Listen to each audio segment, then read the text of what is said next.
Don't you want to take me alive? Don't you want to kill me inside? But I know deep down inside there is a ray of light. Yeah, I know deep down inside.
Ray of Light from Edit the Empire, who originally started as a concept for a band while singer Patrick Clark was on a working holiday in Australia from the UK. Pat had to do some difficult farm work as part of his visa agreement. Eventually, he moved to Melbourne and set up with Carl Smith, who asked Pat to come round for a jam. From there, they started scouting for other members, and the band then properly formed in 2016. During a break in the lockdowns in Melbourne, the group went into Sound Park Studios and recorded a live video set and a live album of 6 songs. This was pretty good going, as the following week the city was plunged into yet another lockdown. Now that the lockdowns have lifted, the group want to re-release their material to the masses. Pat, thank you very much for joining us all the way from Melbourne in Australia. It's pretty early in the morning for you, isn't it? Oh, hi, Bill. Yes, it is a bit. It's 4 a.m. here at the moment, but I'm feeling good. Thank you for getting out of bed to talk to me. That's okay. How did you get started as a band? Yes, so we started out really with me and the original drummer Carl hanging out at the legendary Cherry Bar here in Melbourne. It's a pretty sweet rock venue. We just used to go there with some musician friends and just chill out and stuff and just watch some bands. And at the time, the venue was down AC/DC Lane in the central business district, and it wouldn't be sort of uncommon for famous musicians to frequent the bar for after parties after their tours and stuff. They've had Tom Morello and the late Joey Jordison from Slipknot and Ozzy Osbourne sometimes would come and hang out there. And we would just frequent on a Saturday night, and we would sort of catch a lot of blues rock bands, punk bands, folk groups. And yeah, it was just really inspiring to go there. And from there, me and Carl just sort of decided, we should probably get a band going. I'd been meaning to get a band going on my travels, and when I got to Melbourne it just really felt right, so we just started from there. And what bands influenced you as a group? Yeah, so in the early days we sort of had Carl's influences, so bands like Weezer and New Zealand groups like She Had, and Aussie bands like Wolfmother and Silverchair. But also coming from my background growing up, I was really influenced by a lot of the 90s North American bands like sort of Nirvana, Pearl Jam, Pixies. So there was a good blend of rock influences. And once Carl and Mike had actually left, we would later sort of adopt a more 70s rock sound with Ray of Light having some influences of like Boston and Led Zeppelin sort of stuff. So yeah, it's been a good blend of influences. How does the Australian music scene compare to the UK scene? Yeah, sweet. That's a great question. I'm not too sure about Sydney, but here in Melbourne, the scene has got quite a metal scene, psychedelic rock and blues rock, with a big emphasis on the cover scene of the Aussie classics and stuff. They love like Cold Chisel and Crowded House, and of course In Excess and AC/DC, and the Aussies really embrace it, and even the younger audience like it as well. But I would say the younger generation here is certainly more moving towards like EDM and dance music, and that's pretty cool. There's a good DJ party scene here, which is good. Whereas I found in the UK, the scene was really dynamic, and the different genres, you could go out in London and there'd be all sorts of different nights you could go to. And I think what was great about the UK is the heritage in a lot of the venues. Like when I used to play at the Exeter Cavern in my hometown, it had like the likes of Coldplay, Muse and Radiohead that had actually started out there, and I thought that was just so cool. You almost feel like you're not worthy to play on those stages, but that was great about England and the whole of Britain, really. And now we played a track called Ray of Light a little earlier. What influenced you to write that song? Yeah, so if I'm honest, it actually came from quite a dark place, Ray of Light.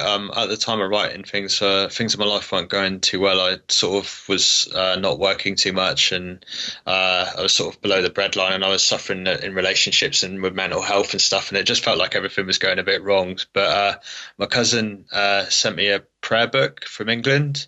And I think it only cost like 99p or something. It was just something she picked up in a store. But one of the prayers in it said that even though I'm weighed down and my work is dreary, deep down within me is a ray of light, a ray of hope. And a little while later, I wanted to write a song that would edify someone or help them in their struggles. So that prayer sort of came to mind. And so the song came about that way. But musically, we were sort of trying to go for that Arctic Monkeys AM sort of heavy rock sort of, and then sort of 70s rock like Boston and Led Zeppelin with the sort of stadium sort of style things. So that was good. And what are your plans for the future? Yeah, so we're looking to recruit new members to bring out the sound more of the band. I'm also possibly looking to take a step back from fronting the band, and we may get someone, we've got someone in mind who's probably going to take that place, but it's just whether it will work out logistically. Our main goal is to aim, though, to do a US tour, and we'd love to do a tour in the UK, of course, because home is where the heart is, and the Aussie guys in the band, they absolutely dig British music, so that would be great. And how did your English background influence the sound of Edith the Empire?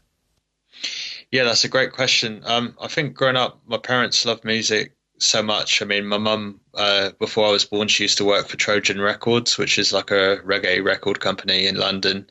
And so there was a lot of roots reggae British stuff around the house and stuff, and even Ireland stuff like Bob Marley and that. And then my dad was into a lot of the classic British stuff like Queen and Thin Lizzy and iconic punk bands like the Clash and the Sex Pistols, and this was blended by my own influences growing up in the 20s and mid 2000s with indie rock bands like Arctic Monkeys, Kaiser Chiefs, Block Party and The Enemy and stuff. So yeah, with the other members, Australian and US influences, there was quite a lot in there that sort of came together. But yeah, certainly the English backgrounds had a big influence. Now then, Pat, where would you like to take the group's sound in the future?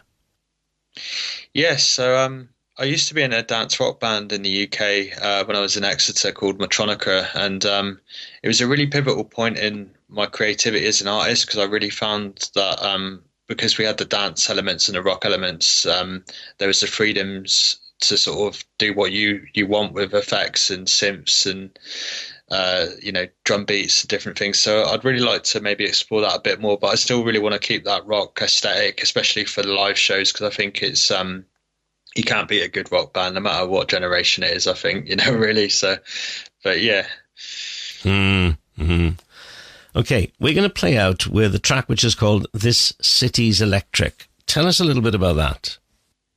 Yeah, so This City's Electric was actually originally inspired by being in Melbourne, and it was just sort of as a traveller sort of coming to Melbourne and stuff and just seeing the city, and I was just really amazed at how at the time it was the most livable city in the world, and there was a lot going on. This was before COVID and stuff, so I was really sort of influenced just by how buzzing the city was and how much was going on, and I just decided to write the song This City's Electric to kind of showcase that, I suppose. Pat Clark, thank you very much. Thank you.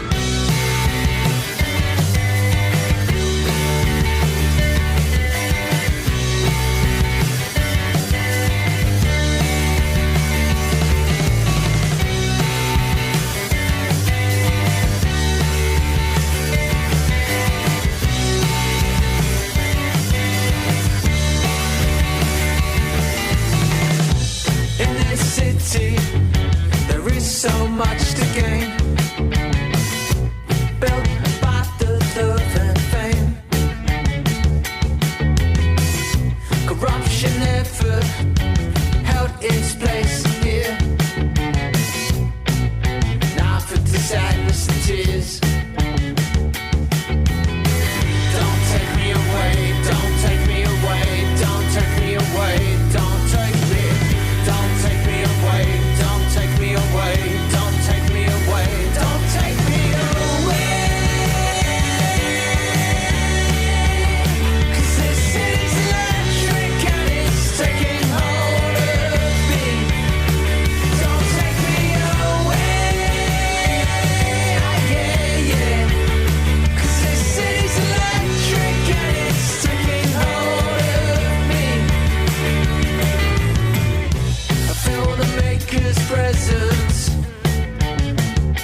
And once again, many thanks to Pat Clark of Edit the Empire.